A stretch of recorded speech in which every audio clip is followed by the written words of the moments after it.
I would say, Ryan, we do have a, what is it, hot, what do you call it? A microwave take. A microwave take. Okay. Going back to 3 weeks ago when me and you talked about what the Cowboys should do and Jerry Jones and this whole Micah Parsons. And let's take a listen. If I'm Jerry Jones, for real, and we know he normally caves, he goes through this whole process. We've seen him cave a million times. For once, Jerry, is this on? It's on. We hear you. For once, Jerry, I want you to grow a pair and do something different for a change. Do not roll over and wind up paying it. You've already done it to two guys, right? Dak Prescott got ridiculous money. CeeDee Lamb got ridiculous money. And you're going to make the same mistake and give a pass rusher, right, $43 million? Is that where we are? Because let me tell you, Jerry, you didn't win the championship last year with Micah, so you could not win the championship next year without him. I mean, like, what's the difference? And if I'm the Dallas Cowboys and I'm Jerry Jones and I really look at this honestly, the Cowboys have more holes than a golf course. Plug up some of these holes and trade Micah Parsons and his podcast to be named later and go get you three pieces, picks. You'll be able to cash in. This guy's a primo player. And in order to get, you have to give. So you're giving up somebody. You're not saying you're giving him up because he can't play. That's not the issue. It's the money that it's going to cost you, and you have so many other situations. The last time I saw Micah Parsons in a meaningful game, the Green Bay Packers were running up and down upside their head. You remember that. Mm-hmm. Embarrassing. One of the worst losses we've ever seen in the Cowboys in the postseason. Micah Parsons blamed everybody else. He was on the field. He was, plus minus in the NFL. He was probably a minus 40 that game. I mean, it was terrible. You over here like Big I think Mama the time now. has come. You in the kitchen I get cooking. it. He's a great player. Sometimes you need to make a change in what you're doing. Jerry, you've been doing the same thing for more than 3 decades. It hasn't worked. You always cave and pay all these guys. And has it really worked? Micah Parsons could cure so many situations for the Cowboys after you've already overpaid 2 guys that you can't do anything about now. I would trade Micah Parsons. There you go. All I'm going to say is I was right. You was right. And I nailed it. I nailed it. I knew this had to be the time that Jerry Jones had to do something different. And I'm just going to say this, Kelvin, and I know you and most guys in this business all thought Jerry was going to do what he normally does because his track record was that he was going to roll over. The one thing I will push back on, and I saw you say, is I believe, and if I'm wrong, stop me, that Jerry disrespected Micah or something like that he disrespected him. And I'm going to disagree with that from the standpoint that Micah's the one who asked for a trade. When they didn't have a deal, he asked for a trade. Don't be asking for a trade if you're not ready to move on. And it was obvious he got hurt, his feelings hurt, that they traded him. He can say whatever he wants. He got the money. His feelings were hurt. He couldn't believe that they parted with such a talent the way Luka got traded out of Dallas. And the other part is the disrespect came from Micah. And I think when you look at him laying down on that table, like that is a disrespect to the game. I don't care what your situation is. You don't show up. You know that. That would be you laying on this table here because you're in a dispute with Fox Sports Radio or whatever it is. So I looked at those things, and then the last part with some reporting coming out saying that the podcast was an issue. We agree. We talked about that. Like the podcast had become the whole year because we talked about it with the Dak or who's the top 5 quarterbacks. He doesn't mention Dak. You start opening up a can of worms, Marcus and Lawrence guys were like, "Dude, come on with the podcast, okay?" And I just think Dallas, you got to give to get. They gave up a great player. No one's saying that he's a bum, and they got just the way Luka got traded. He was a great player. But I think for the first time, Jerry Jones actually did something right. The only reason, in theory, I hear what you're saying. The pushback I have is I don't think that's what Jerry set out to do. Like, I don't think he was like, "Ooh, we about to trade him and get what we can get. We're going to do this." I think he absolutely wanted to sign him. And, I mean, obviously that's what the reports are. Offered him money and didn't like David Mulageta. I call him Mulageta. Didn't like him kind of interfering. Me and you got a gentleman agreement. Let's focus on that. And the disrespect came, what I was referring to is, when you start insinuating things, you and I sat up here and we were like, "Oh, Micah he's made it. No, I want to stay there. I don't care about the money. I want to be there." I'm like, "Hey, let your agent do that." But once Jerry started to do things like make it like he's hurt more than he is. Oh, he missed 6 games. Once you say, I mean, I like Micah and all, but he could get hit by a train. Once you start, imagine, I got this personal relationship, according to Jerry Jones, he's one of only 3 players ever to have Jerry's personal line. Like, we got this thing. Now, what if I get hit by a train? Oh, he's missing game more than I really am. And then, not to mention, you're putting it out here like I've signed on to some deal when we shouldn't have been talking about it. And I was waiting on, we have to go through my agent. So, like, he was making me look like a fool with my business. That's where the disrespect. Not that he was talking about your mama as a this. More so, you got me out here looking crazy how I handle my business, looking like I'm unhealthy and I'm always hurt. And again, random stuff about hit by a train, and I think that's where it started to unravel. Then Micah started to unravel. I agree. Eating popcorn, hanging out, sitting down, that stuff telling was fans just to call me. Unprofessional. Atlanta Falcons fans to call me. So it just spiraled out of control at that point to where I think the Cowboys felt forced. We got all this happening. When we look at it, he's unhappy, probably doesn't want to come back. Probably is some don't like David Mulageta. And I think at that point, also, to be fair to the Cowboys, a lot of their head people, according to reports, are like, "Oh, man, we don't, he's not questioning his leadership." Like players. So when you have all of that, you make the trade. My main issue is, Rob, if they're going to make the trade, fine. Do it before the draft. Get some picks, then you can use those picks. Yeah, but I think I don't think that was where they first set out. Like, that was not the game plan at first. That's why they couldn't do that, because that's not what they were thinking. But I do believe – and I think people are always shocked, like, "Oh, they traded. Oh, I can't believe they like a lot of the reporting and some of the people, the stuff that I saw, their feelings are involved. Like, you can't be like seriously. Like, I'm not saying they got to be newspaper reporters with all this training or whatever, but to be an analyst and you're acting like you can't believe he was traded when you saw Luka just got traded, 5-time All-NBA, okay? Wayne Gretzky was traded. Babe Ruth was sold. I could go on, like, some of the greatest players ever have been traded, sold, whatever you want to talk about. So this whole idea that this is the worst thing that ever happened, like I just think it's a over the top reaction. Like, it's not like, I don't know how many defensive player of the year. I could go on and on and on about some stuff and I'm not trying to discount his career, but it ain't the end of the world. And for once, I think the Cowboys, Jerry did the right thing from the standpoint of you can't pay 3 players 50% of your cap.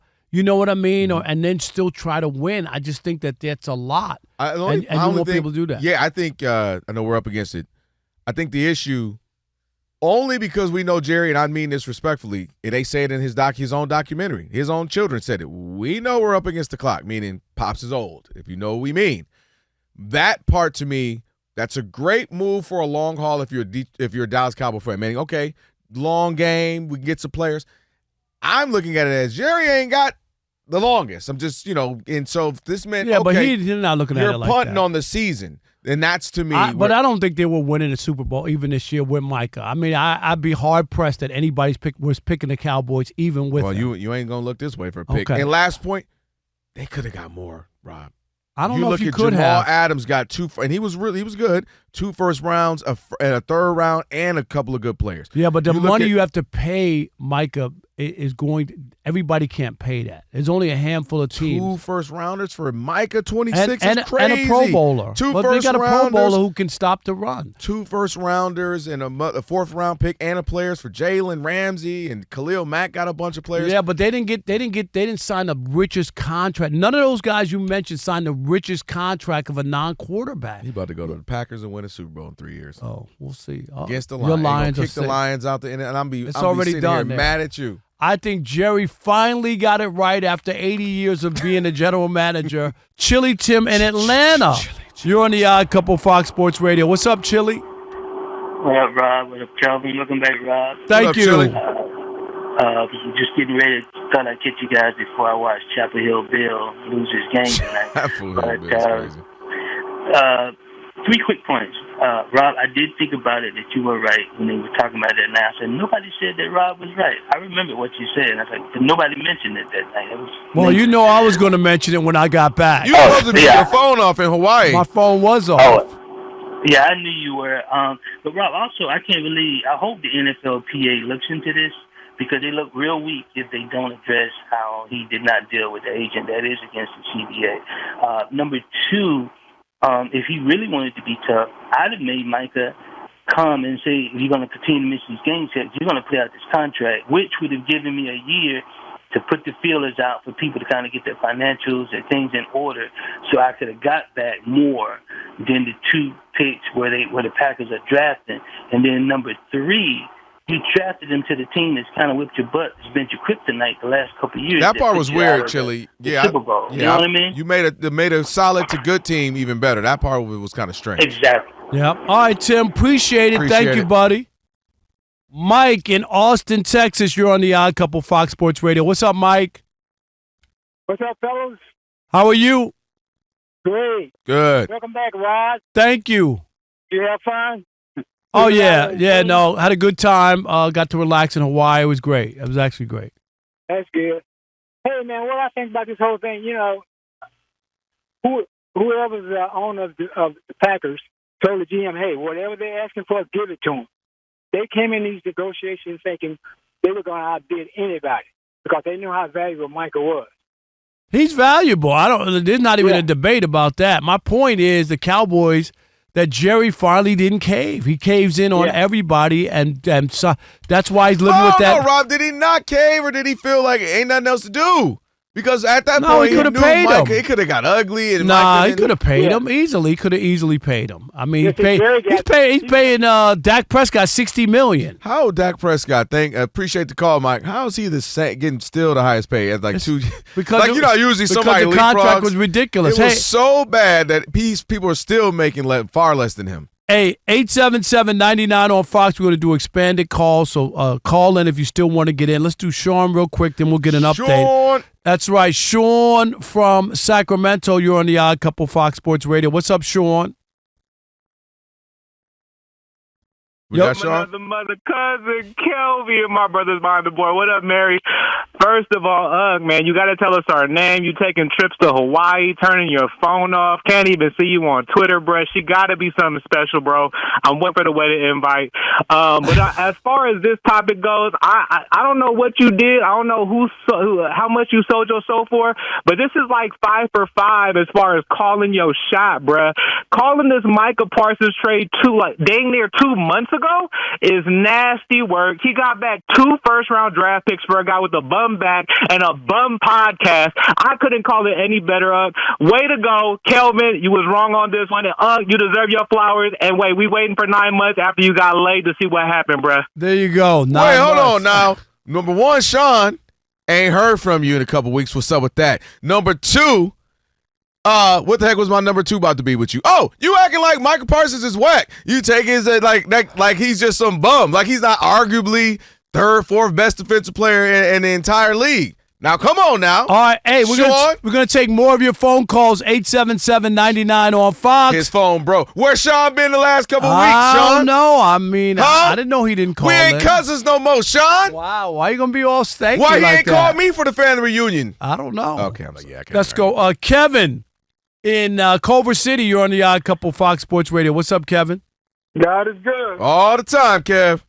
Rob, welcome back. Please do me a favor and tell me you went to Monkey Pod in Maui. You know I did. Absolutely. I did go to Monkey Pod. Hold on, I'm in But I was in Honolulu. I did go to Monkey. Yeah. Okay, beautiful. And Big Jordan Hudson's got her Hair Jordan brand going tonight. So you know we got to get that Rob Parker Belichick song today because this is the Belichick, but we have to get it. We are absolutely playing that at the top of the hour, no doubt about it. I cannot wait. And let me give you your flowers. Yes, you get your props. You were right, brother. You were right, Uncle Rob. But here's the thing. Here's the factor. This is what Kelvin's talking about. Kelvin's saying this. You got a division of Jaden Daniels. You got a division of Jalen Hurts, Saquon Barkley. You need the baddest man on defense in Dallas, Micah Parsons, to meet those guys. The line of defense at the line with Dak Prescott and CeeDee Lamb. What are you doing? Are you telling those guys that we're just punting? We're honestly punting in that division? You never know what can happen. So you got to have Micah looking at those guys, and you're talking to a Packers owner. The Packer Nation is very happy that Micah Parsons is wearing the green and gold with Jordan Love and Matthew Golden and Josh Jacobs. I get it. I don't even think that it's trade. It is, and I don't even think that was the missing piece for the Packers that definitely going to make them win the Super Bowl. As good as he is, I mean, that definitely helps. It helps, but I'm not saying for sure they're going to win the Super Bowl. I still pick the Lions. Because do they have the same quarterback? Did they get a new quarterback? Because Jordan Love. I don't. I mean, he turns the ball Love over. Or you don't love? I like Love. I'm not in love with. Wait, we talking about Love, the real Love, or Jordan Love? Jordan Love. Okay. He's talking about love. Jay in Georgia, you're on the Odd Couple Fox Sports Radio. What's up, Jay? What's up, Rob? Welcome back. Thank you. How are you, buddy? I'm doing good. How about yourself, man? Kevin, you held it down while Rob was gone too, man. Appreciate you, Jay, man. Yeah, so I don't think this trade made sense for both. Well, I can get why Jerry Jones did it, and we got to stop the hype on Micah Parsons, man. Like, the dude only has 1 sack in like 4 playoff games. Right. The one sack he did have came against a 60-year-old Tom Brady when the game was already out of hand. So let's not act like he's the second coming of Bruce Smith or somebody. Like, come on, let's just pump for the Braves. But for the Packers, it kind of don't make sense because defense wasn't really their problem. You don't even really know what Jordan Love is. And right. Their receivers drop passes like all over the place. So you spent 2 first-round picks on a guy who won't produce like in the biggest moments. So I really don't understand. Jay, I think from their end of it, number one, I think they looked at his youth. They look at also their corner. The worst part of their defense is the cornerbacks, and I think the safeties are good, linebackers are good. I think they said our cornerbacks get better because we have a guy who can get after the quarterback, right? It makes our corners look better, right? And so I think I get why Jerry Jones did it, but you know the Cowboy defense still sucked while he was still on. Well, the no, field, I'm talking about the Packers. Yeah. I'm talking about the Packers. That's why they want him because their cornerbacks. But he is right about the Cowboys defense, like it just wasn't that even with him on there. And I know Jerry kind of used that as about stopping the run, but they were awful on the run. I don't know where I'm not disagreeing. I'm not acting like they were the 03 Buccaneers or nothing, but y'all acting like greatness grows on trees. Like, all right, yeah, just get rid of him because we're gonna go get some more greatness. No, but like, it's not that. Right, just be careful. But what did you win with him? It's different if you won. No, I'll give you that. If you won something, I say, okay, well, you won with Tom Brady, and now you got rid of him, and now people are going to look at you and say, can you win again? I get that. But you didn't win with But let me tell Micah. you about let me tell you about teams who did win. Yeah. The Giants. You always talk about the Eli. Both of those were not just because of Eli. It was those front 7 was crazy. So the more I can stack up greatness specifically defensively and can get after guys and at least have one of those guys locked in to go get after people. But there's so much money involved, and that's the issue. I'm just saying, be careful when you go and throwing away talent like that. And I get it. You don't want to, but at least I know I got a sure thing. And prior to last year, him getting injured and the other guys getting injured, they're a horrible guy. Trayvon Diggs is injured. Just guys were in and out. They were 12-5 3 times. That and 290 will get you on the subway. Well, dang it, well, at least we on the subway going somewhere. I'm just saying now, what are you about to be? 5-12 instead of 12-5? I don't know. And look at y'all got me acting like I'm supporting the Cowboys out here. I'm just saying they were selling themselves before this trade. If the Cowboys won a playoff game this year, what would be your? You would still be against the trade, wouldn't you? Yeah, say if they it's multifaceted. It's not just the simply trade because as you illustrated earlier, and I agree, people get traded. You name the sport. Everybody the biggest one ever in my lifetime, at least to my knowledge, that I can remember, is Luka. Where you're like, you wake up, you're like, wait, what? And my point is, it's not just a trade. It's that you didn't get like if they came back and like we got 3 first rounds, a second, and 3 players, I'll be like, well, dang. I mean, you gotta do what you gotta do. I don't think 2 that first was rounders? realistic. I don't think that's realistic. 2 first And rounders. you don't know what you could get. Like everybody's talking about, everybody's not. Just because they're at the top of the first round doesn't mean that they're great. There's other players who weren't drafted in the top of the first round who turn out to be really good or great. So the draft position, I get, like you have figured that you have a better chance at a better player if they're a higher draft pick, but it's not automatic. No, I get that. So it's just the idea that now they have those 2 and 2 more first round picks, like for the next 2 years. I'm just saying. I just watched they the whole. They draft pretty well, the Cowboys. Not they lately. do. They have, but not the last few years. They have. All right. That was pretty. I give it to them. America's team was good though. I might have shed a thug tear once or twice. Oh boy.